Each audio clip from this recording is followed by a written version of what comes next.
কৃষি উৎপাদনের রাজ্যকে স্বয়ম্বর করার পাশাপাশি অর্গানিক চাষের উপর বিশেষ গুরুত্ব আরোপ করেছেন কৃষি উন্নয়ন মন্ত্রী রতনলাল নাথ। অর্গানিক মাশরুম চাষের উপর প্রশিক্ষণ শিবিরের আয়োজন, এই উদ্দেশ্যকে সামনে রেখে আজ নাগিছড়ায় এক প্রশিক্ষণ শিবিরের আয়োজন করা হয়।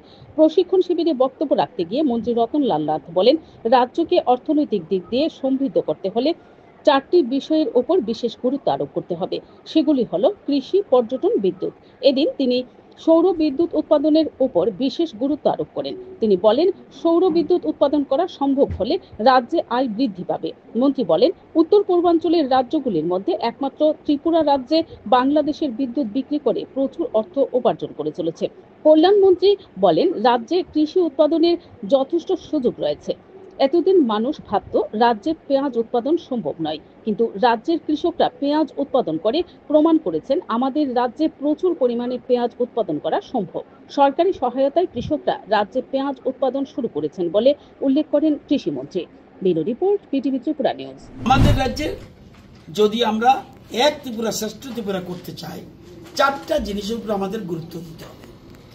এক, এগ্রি অ্যালাইড; দুই, ট্যুরিজম অ্যান্ড বিজনেস; তিন, ফরেস্ট; চার, এনার্জি।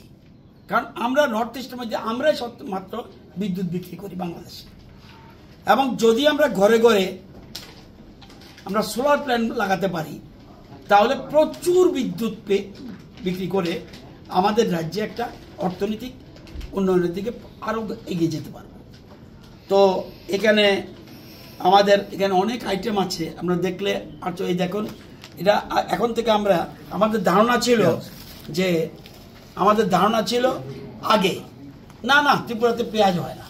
আজকে প্রমাণ করে দিয়েছে আমাদের চাষিরা যে আমাদের রাজ্য ভালো পেঁয়াজ হয়, সাদা পেঁয়াজ, লাল। আজকে এই পেঁয়াজের বীজও আমরা ডিস্ট্রিবিউশন করছি।